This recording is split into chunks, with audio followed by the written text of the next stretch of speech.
but I think I'll go ahead and start like overall functionality of recruiting module. Recruiting module itself is huge. It's basically a system by itself. So there's no way we could cover everything about it within the 7 or 8 hours that we have in it. So I'm going to try to focus on the key areas. There is whole applications that are, designed for applicant tracking system, and Workday's recruiting module is more than just a ATS or applicant tracking system. There's a planning portion in it. There's sourcing, and then there's contact management, and then there's onboarding. So I'm just copying this graphic from Workday community. So it's got all of these things, and it's basically a whole, application, just like, HCM is an application for employee management.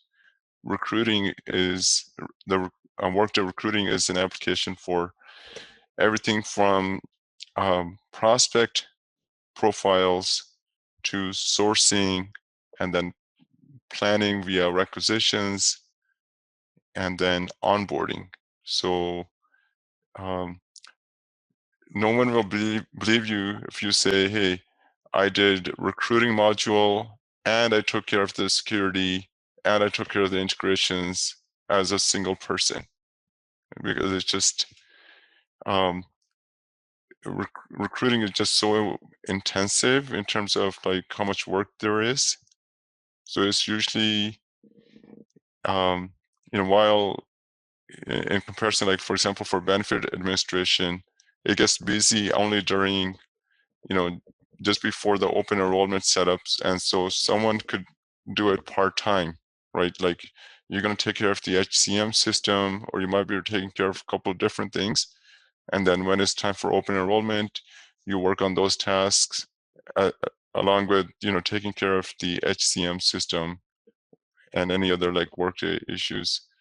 But I think from my experience and talking to other people also in recruiting, you really need someone who's dedicated to this module to support it. You cannot have someone like supporting HCM and supporting like security, and then at the same time doing recruiting module. It really needs a dedicated person. So no one person is not going to be expected to have all of the knowledge that's required to support recruiting. It's just really huge module, and we'll touch on some of the key points on it. When we talk about planning, right? So hiring manager and the recruiter and the finance budgetary team, they will get together and they will plan what requisitions they need, for the coming quarter or for the coming year. That will be part of the workforce planning. And based on that conversation, the recruiter or the hiring manager, they will create a requisition. So requisition means a request. And we're talking about job requisitions, request for a job. So that will go through an approval. Right. The request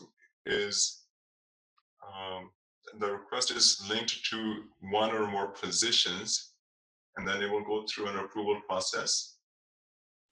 And once it's approved, then the recruiting team or the talent acquisition team, then they will start sourcing the candidates. Yeah. So you have to select how you want to post it, right? So there will be, you could post it internally, post it externally. You could default in certain places where you could post it. You could have, certain integrations that will take the data from behind the scenes and push it out to like a posting integrator. It could happen automatically if you have a behind the scenes integration. That's the role of sourcing, is to, once it's posted, Then the talent acquisition team, they will go ahead and search for candidates who apply to that, or they could go, um, they could look for candidates internal or external who may not be linked to the requisition at all. They might just free source them, and then they'll mark them as prospects. And then when someone is marked as a prospect, then recruiting also has what's called a candidate relationship management, CRM. This is basically handling the communication that needs to happen between the recruiting team and the candidate, and also with the hiring manager. So onboarding only starts after the offer is accepted. So onboarding, it kind of is part of HCM, or you could say it's part of recruiting. I will cover this because it's a critical piece. What it means by onboarding is once the offer is accepted, then the candidate is now a pre-hire. So as part of pre-hire, they're ready to onboard and they're ready to come into the HCM part, and they need to enter their, for example, in the United States, they will need to enter their onboarding information, which means they will enter their I-9 information, their legally, whatever legal paperwork they need to submit. That step is within onboarding. So I-9 verification happens within onboarding.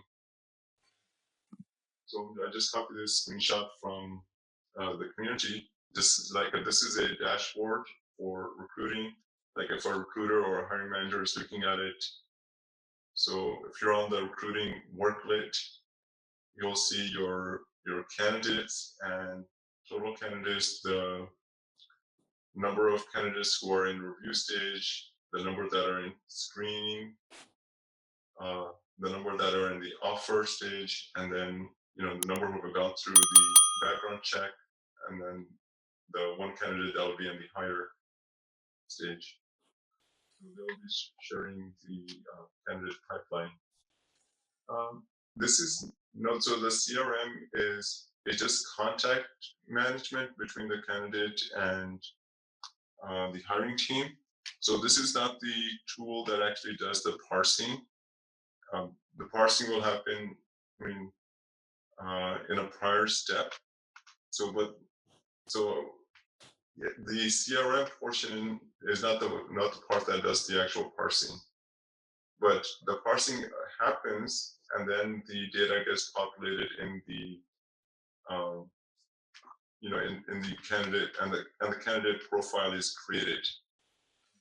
So we'll just do a kind of like a functional overview. There's the candidate pipeline, and there's touch points with with LinkedIn profile or posting it on other social media, and there's sourcing, referral, and candidate management. So internal employees, if you have Workday implemented, the internal employees could also refer other candidates to jobs, and that's internal management. They could also apply to jobs themselves.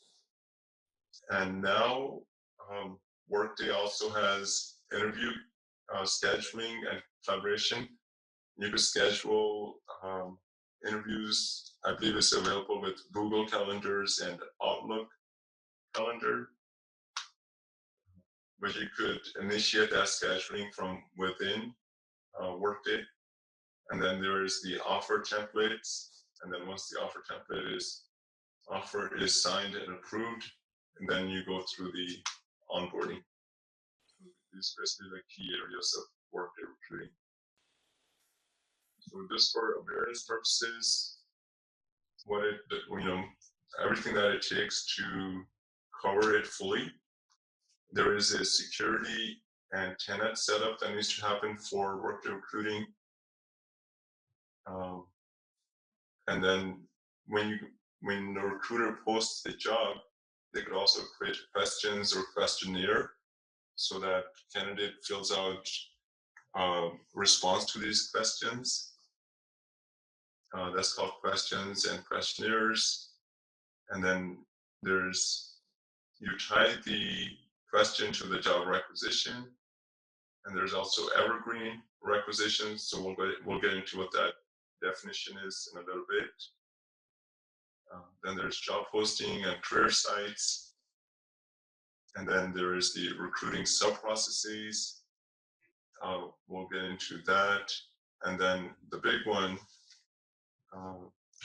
is the job application business process. So I want to make sure that I cover, how to configure that business process. And then there's the prospects and candidates. Then the candidate view of their data, the recruiter view, which we call the experience. And then there's recruiting reports. And then there's a referral, like internal referral functionality is there. And then scheduling and Microsoft Outlook integration. For this part, I'm just gonna make you guys aware that there is such a thing, but we're not gonna work on the integration, but I'll show you guys where that setup is. Then we'll look at offer letter. And then there's some security configurations. There is confidential candidate and confidential job requisitions, which are jobs that you post, but you don't want anybody to be aware of them. So you have a hidden URL. So you create a requisition, but it doesn't show up anywhere, but you have the URL, and then you can send it directly to the candidate that you want. So those are called confidential candidates or confidential job recs. There's also the functionality of recruiting agencies that can be set up, and they will have access to the Workday recruiting portal for your company. And then there's reporting and analytics. So there's stuff in here. I'll try to touch on. Just go through some more notes on it, a little bit more of the functionality before we actually go into the system. Just a graphic that shows that all of the candidate data goes into this, funnel, and then you have a very large number of candidates, and then they funnel down through each of the recruiting steps, and then they go through the onboarding, and then they become part of the HCM portion. And then somebody from the HCM portion could also apply for an internal job, and then they go through this funnel again. Just a demonstration of that. And then let me just go through some of the definitions. So we spoke of the word onboarding. So what is onboarding? Onboarding is a setup and management, a process that guides workers through onboarding tasks such as updating their contact information, personal information, and submitting electronic I-9 in the United States.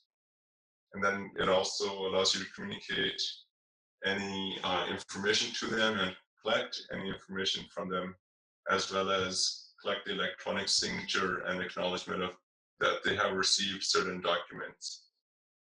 You might have the candidates electronically sign and agree to, for example, the non-disclosure document, or every company has like a list of documents that they want to make sure that every new hire, they acknowledge that they have received the handbook. So as part of onboarding, they could acknowledge that they have received it, and then they will electronically sign it. So let me just show you guys the different roles and proxy as a recruiter in one of the orgs in our training tenant. So I'm just going to go into a sales supervisory organization. So I'm going to click on sales supervisory org. And just so that we know where to go to see the roles. So if we click on the roles tab, we see that there is a role for hiring manager. So let me scroll down.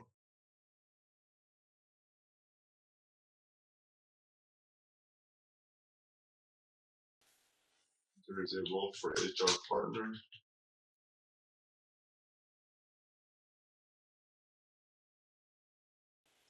And then there is a recruiter role.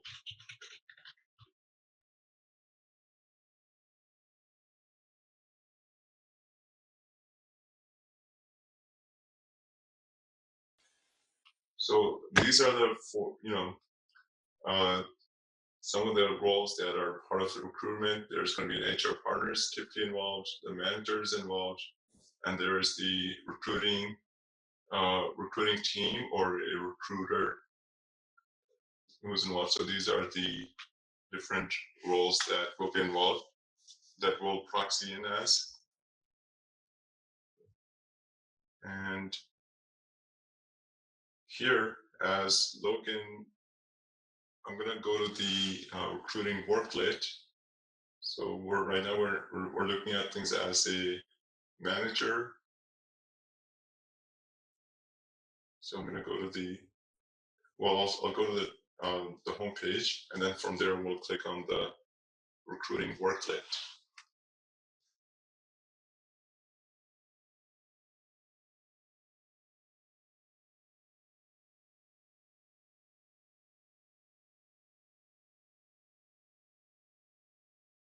So this is the actionable recruiting worklet. The manager has access to the find candidates reports. So obviously this is a link. You could also type in find candidates here. There's also reminders within Workday. They could also initiate creating the job requisition. They could do evergreen requisition.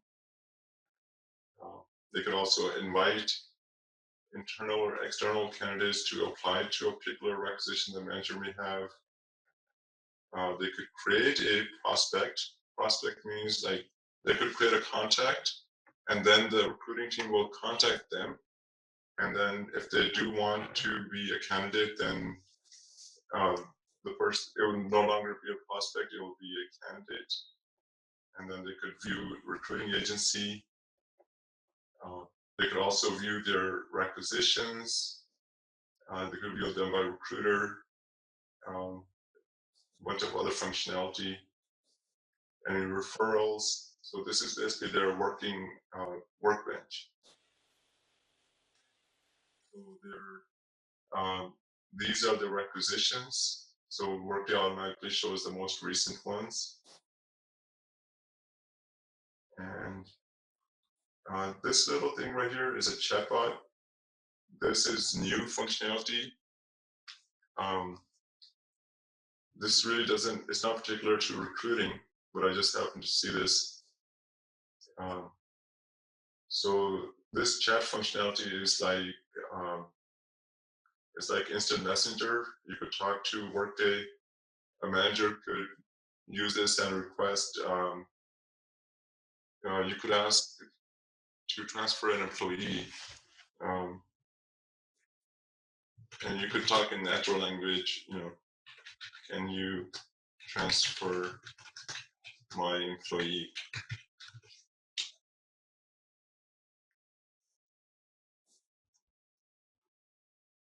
And, but this Workday assistant is going to be rolled out to all the Workday customers in about a week time. Right now, it's only available to those who have signed up for early adoption, but I thought it was something pretty neat. You could request time off from here. So it seems like in this instance, it's only enabled for request time off and view pay information, but not for transferring employees. I thought it was a pretty neat functionality. I'm going to be implementing this, and I'll write up the steps that need to happen. You need to set up the security for it, and you also get to select what task you could do. But this is a new new functionality called chatbot. It's pretty cool. Just a side note. So back to recruiting. So this is the recruiting worklet. And now let me go to a particular requisition.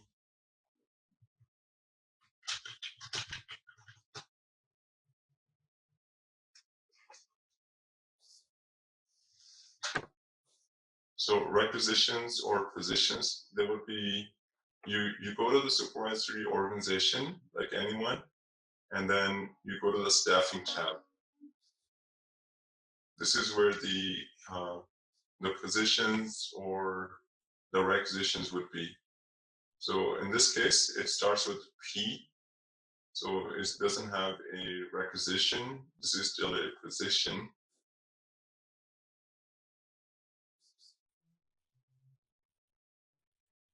But position is, is part of the requisition. So requisition has not been created.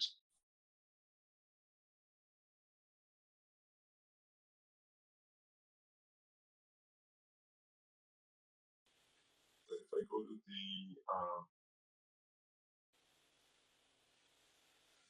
I could go back to the worklet and get another requisition.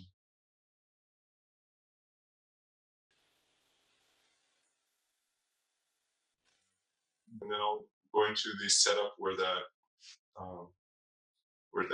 is.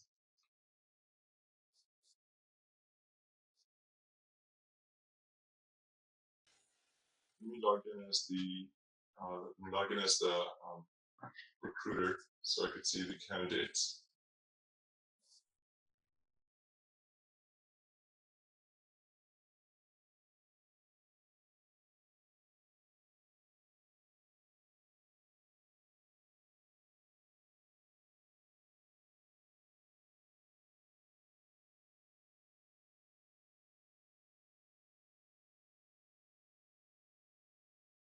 Okay, so here's a requisition. It doesn't have any active candidates on it, but one of the key things that you need to use requisition for, there's a question like, why do we use position? What's the need of a requisition and not just a position? Is like this field, target hire date is not available on the position. And sometimes you need this for planning purposes.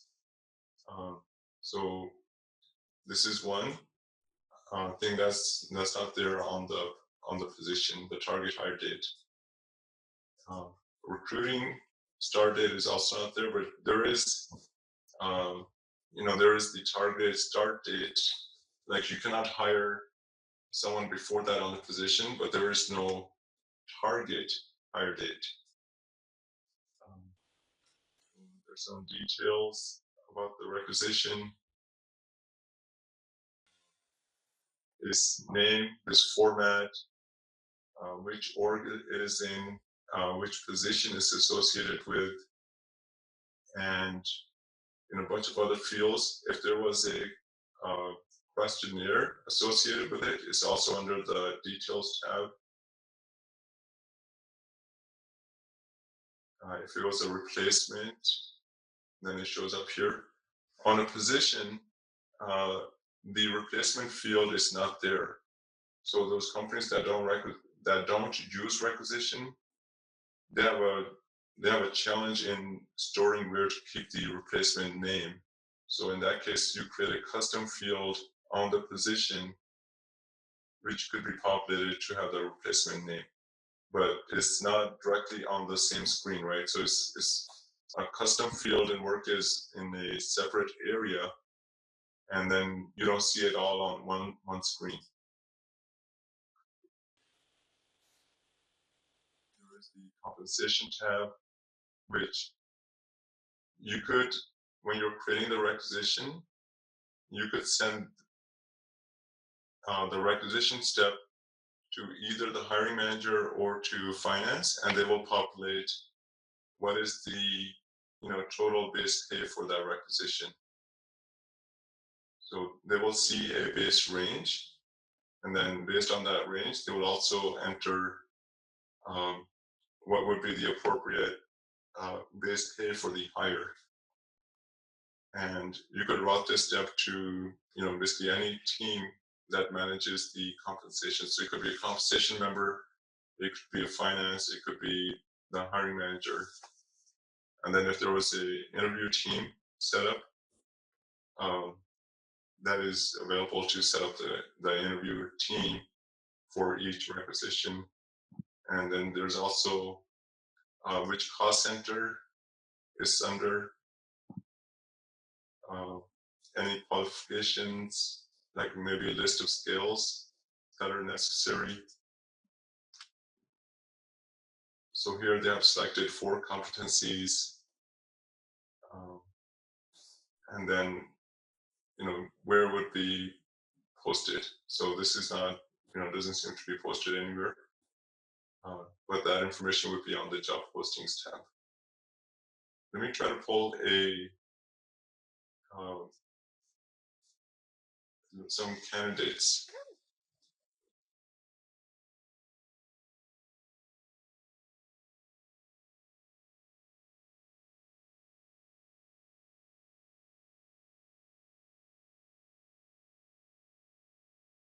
So here's a requisition that has a lot of candidates.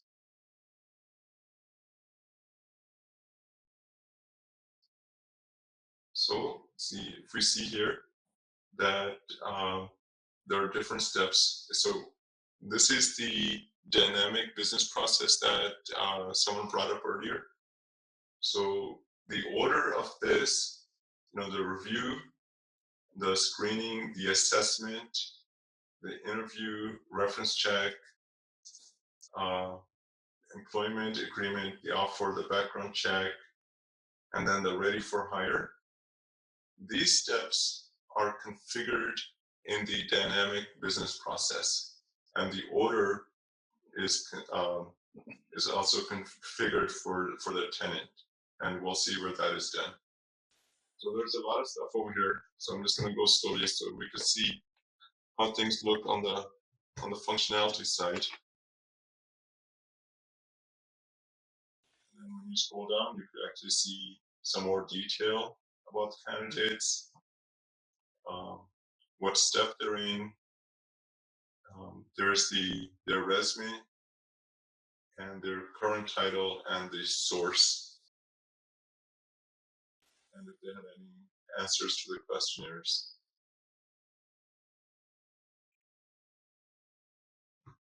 It also automatically the system automatically calculates their years of experience. And so you have that here. So you can sort it by, total years of experience or years in current job, or by current company, or by degrees. And then you have the contact tab.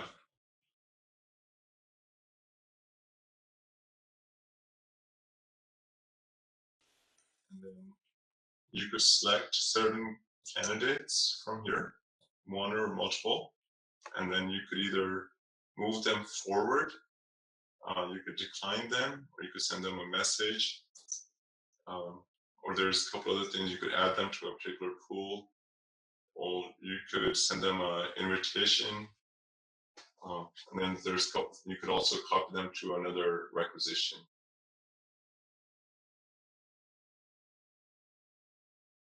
So if I were to move them forward, no candidate available for this action.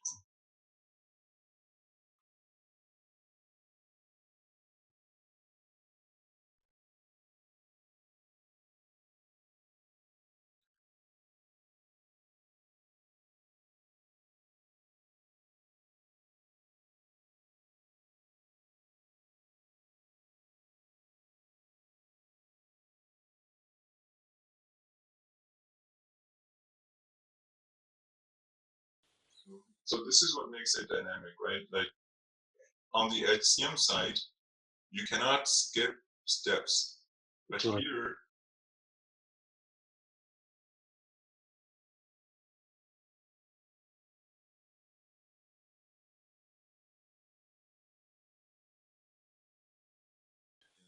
So even the interview feedback.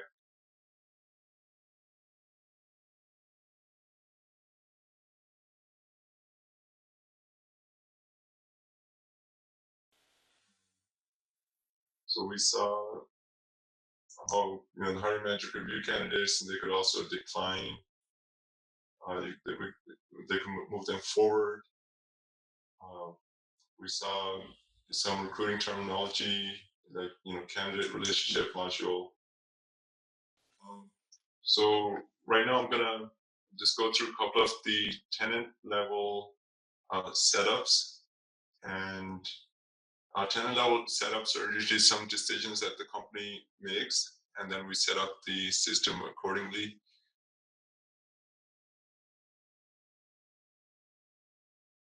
So one decision, for example, a company might need to do is, do they want to enable what's called an activity stream?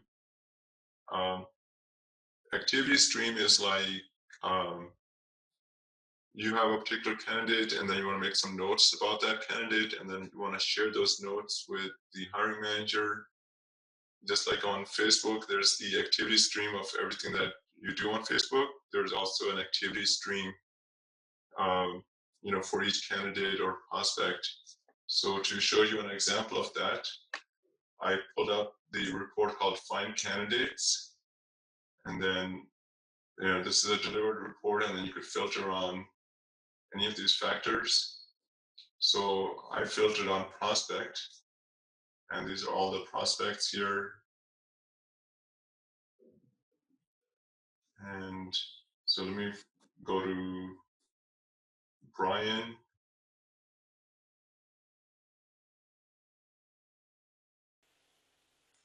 System didn't recognize that.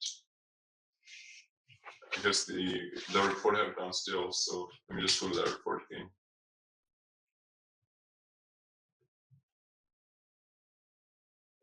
Find candidates.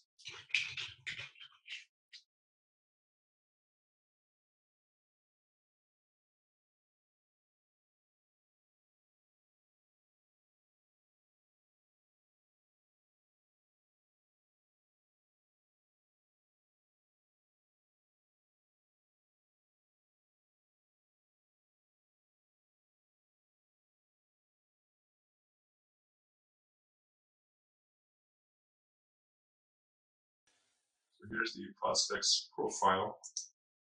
And if we go to the overview, at the bottom is activity stream. So anything that you type here, if you want to tag someone's name so that they get alerted, you put an @ symbol, and then you could tag them. So @Logan, hey, check out this candidate.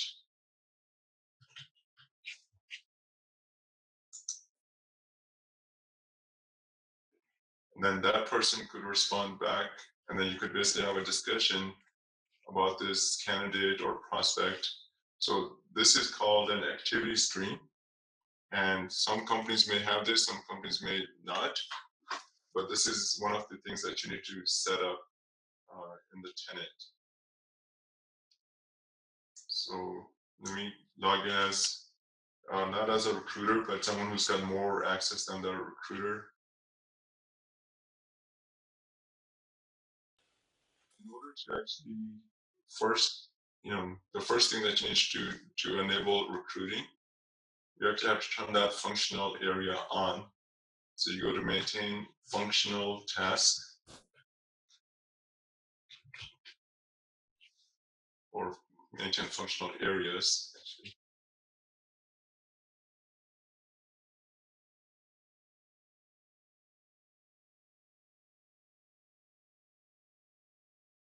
And this will give you a list of all the Workday areas. And there's an enabled column. So you would find recruiting, and then enable it first. So in this tenant, everything that's checked, these are stuff that's already been enabled in here. So there's HCM advanced comp,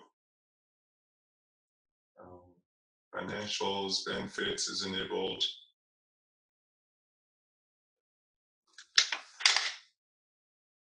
Obviously, we could filter on it, but I'm just showing you guys everything that's enabled.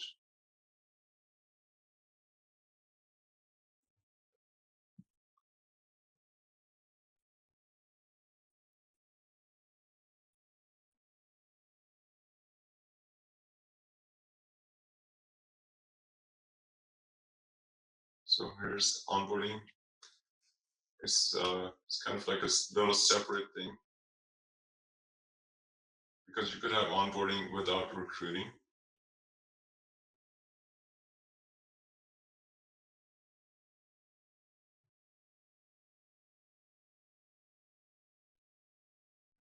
And then here's recruiting, and recruiting has been enabled. So that's task number 1.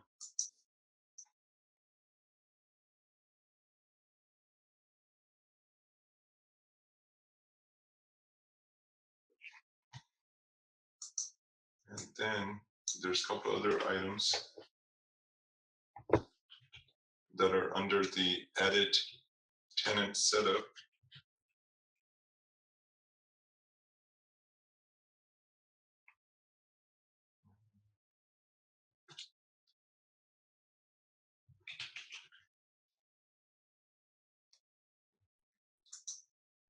You guys notice something? There's one search functionality in Workday that's lacking. So when you type in the first few letters or words, you think this is the full list, but that is not true. It's only the first 3, 6, 7, what is it? 3, 4, 5, 6, 7. It's only the first 7 things that pop up. But if you don't know any better, you think, oh, this is all there is. But there's more. And unfortunately, this has been like a known issue for a long time and it's still not.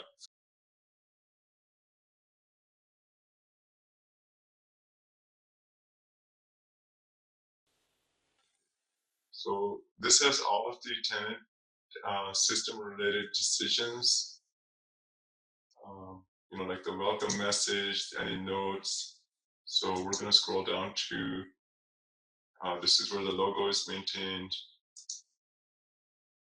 But for our purposes, we need to go down to activity streams. And we could search, we could do a control F, but I'll just scroll down just so we see everything else that's here.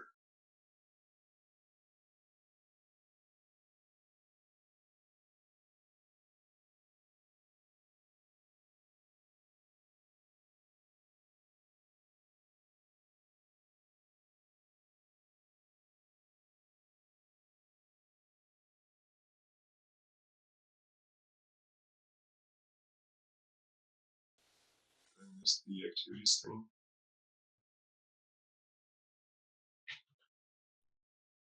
There it is. Okay. So here, activity stream settings, selected objects for activity stream. So things that are selected here, these profiles will have that activity stream enabled. So remember on that report, I selected prospect. And the reason prospect had the activity stream was because here, prospect was selected. So if I X out the prospect, then the prospect will no longer have the activity stream. So I won't save that because obviously this is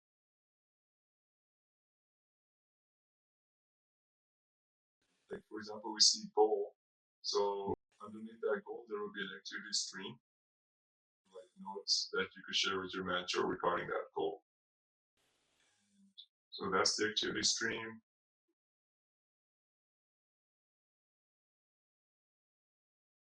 And then now we're going to go to edit tenant HCM.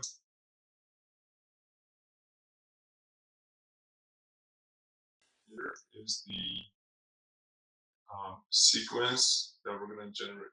we're going to use for the ID of the candidate and the ID of the pre-hire and the employee ID. So these are basically the basic sequence generators.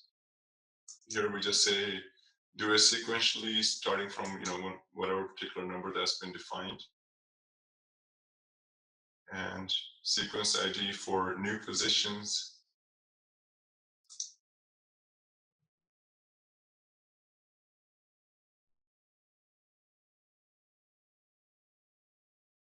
And for HCM type, there is some defaults, like change job default headcount option, like during the job change process.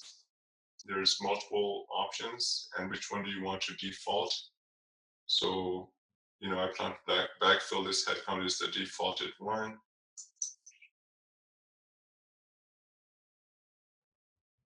And the one that we're interested in is this one, allow override of restrictions on staffing events. So that means if you create a position or a requisition on that position, and this for San Francisco, but now you find someone in a remote location, in, like, say for example in remote Ohio, if you don't have this selected, then you cannot hire them in Chicago if your requisition is in San Francisco. So in order to have that kind of flexibility, you must have this selected, allow override of restrictions on staffing events.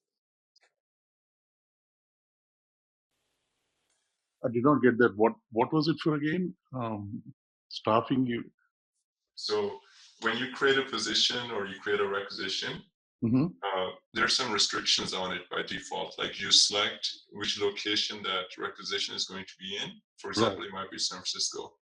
Okay, right. So that means the position has been approved for San Francisco, and you cannot hire someone in Chicago against that requisition. But if you want to have that flexibility, then you must have this selected you must have this checked. So then this allows the override of the restrictions on the staffing events. Did you say we can't hire someone who is located in Chicago or for Chicago location? If you want to override the restrictions on the position, so the position was in San Francisco, but now we're going to hire them in Chicago.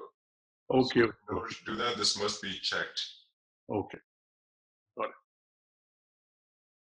So that's one decision point. And the company may have already made this decision, but they want to change this decision. Now, like, they're getting really tight, they don't want to give hiring managers the flexibility. They have to hire wherever it's approved. So you would uncheck this. And there's one more part over here. I need to go to the job requisition section, which is down below. Okay, so here under job recs, it says enable job requisitions for position management. And there's three choices. It says require job requisitions for all position management staffing events. So that means whenever you create a position, you have created job requisition, so job rec is required as the first step, or you enable it, but you don't require it. So that means if you could create a position, but based on certain rules or business decisions, you can create a job requisition, or you can select none of the above. But if you're using recruiting, you should have one of these selected. I mean, obviously you could get away with not having it selected, but I think it's meant to have at least one of these selected. And we have this other choice here, this one, enable job requisition for job management. So if they're using job management staffing model,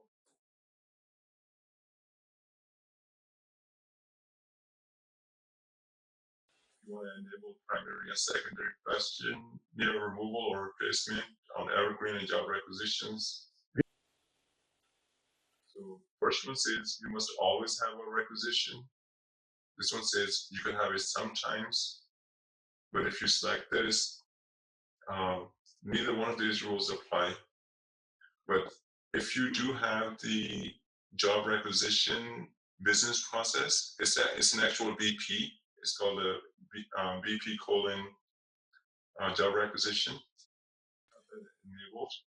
Then you, even if you don't have these two selected, you can still create a requisition, but you're not forcing that decision for every position.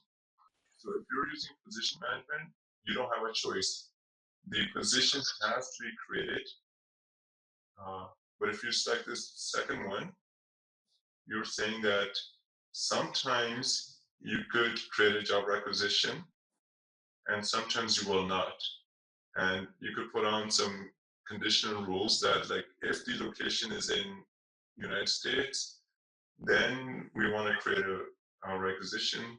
If it's in Canada, then we don't need a requisition. So that's what the second choice would be.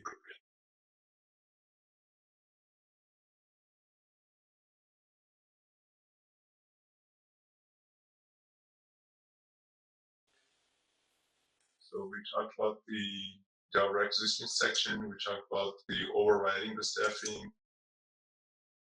And there's also tenant setup recruiting. So let's go there.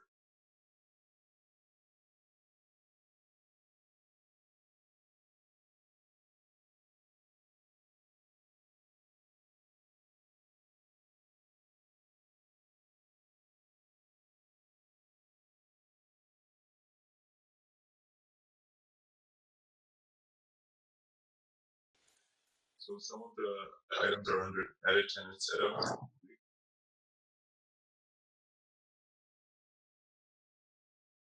So I'm going to just take a note on the previous configuration.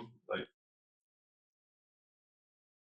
I'm going to try to find out why in this instance neither radio button was selected for creating a requisition when using position management.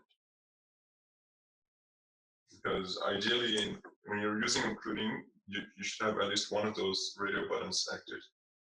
So I'm just take a note on that to look into that. So here, enable recruiting job areas. This means when you think of job area, think of job family. So job family means, like, you have finance jobs, you have engineering jobs, you have sales jobs. And so if you want to submit a resume based on the job family, instead of a requisition, like, you want to say, hey, this is a resume for any job in the sales area. So then this must be selected. So job areas equal job family. And if you want to allow people to submit against that job family, then this must be selected. If you don't have this selected, then they have to submit the resume against a requisition or a general submission rather than against a particular job area. So this is a good idea to have it selected based on the company decision.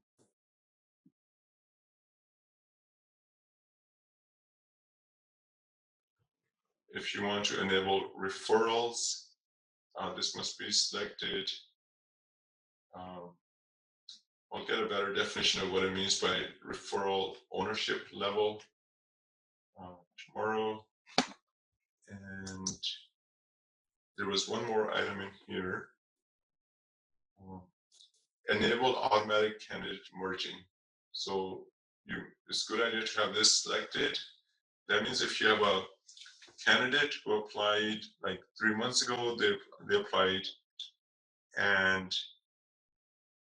they're still in the system as a candidate. Now they applied again, but they used a different email ID, but it's the same person. So the system will detect based on parameters, or the recruiter will recognize that this is the same person, and then they could merge those two profiles. And then you could select which profile data or which data within the profile, between those two profiles, you want to keep. And then there is interview schedule, calendar integration, so you could integrate with Microsoft Outlook or Google Calendar. And then if you have set aside certain location types, such as cubes for interview scheduling, then they will show up, like if you had cubicles.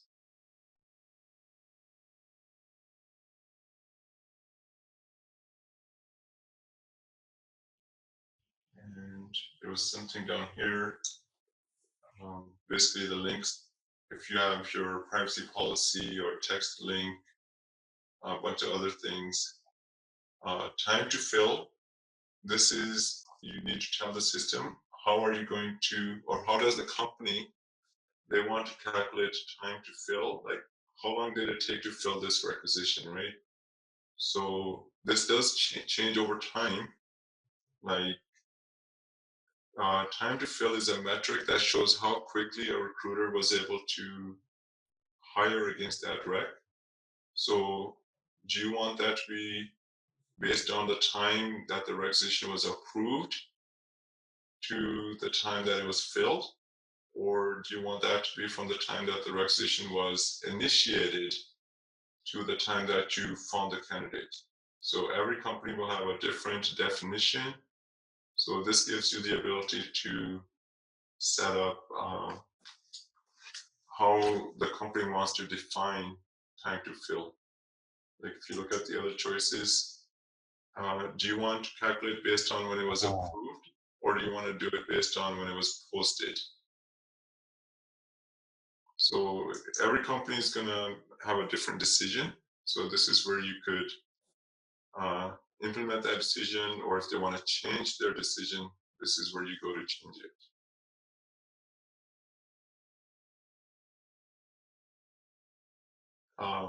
The job application stage order. So for that job application BP, it has the different steps. So here, the review stage must be the first one, and the ready for hire must be the last one.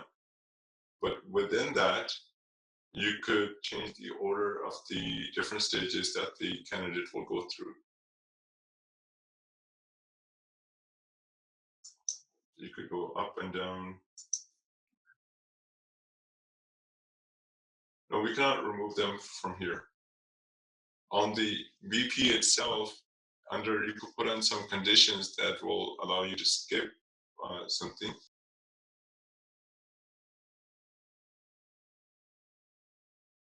So this is this is where you modify that order. Okay, so there's a lot of stuff on that screen.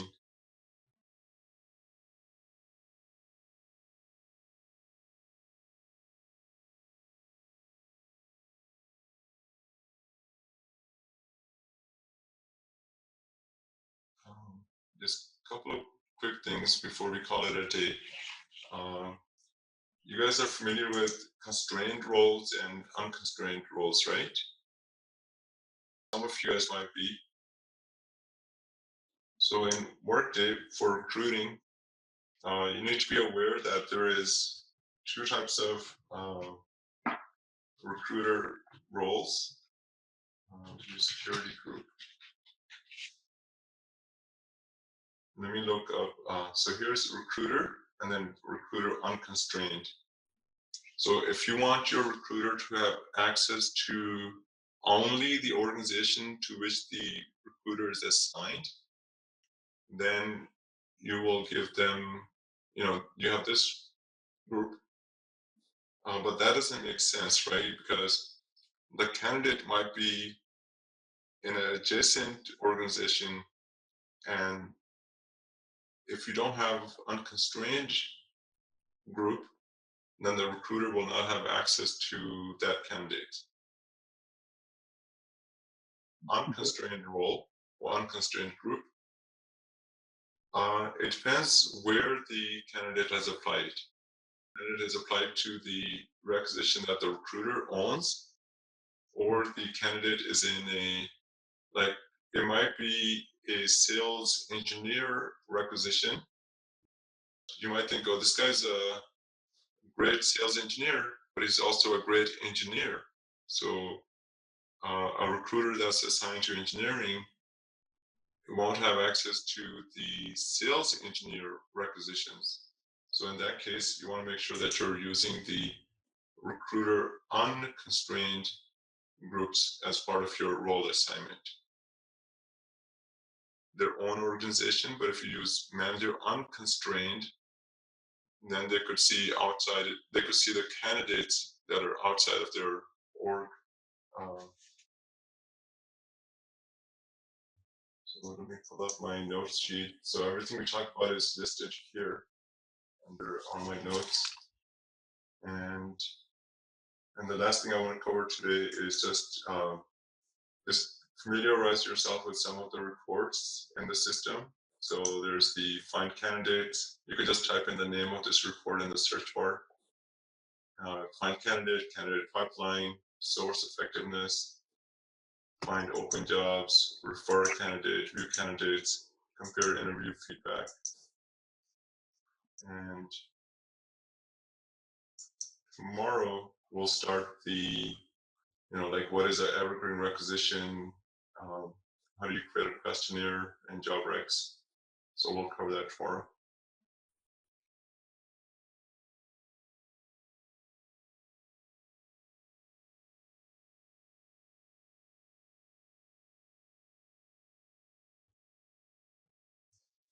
I mean, there's many more reports, but these are the ones that I just came across for right now.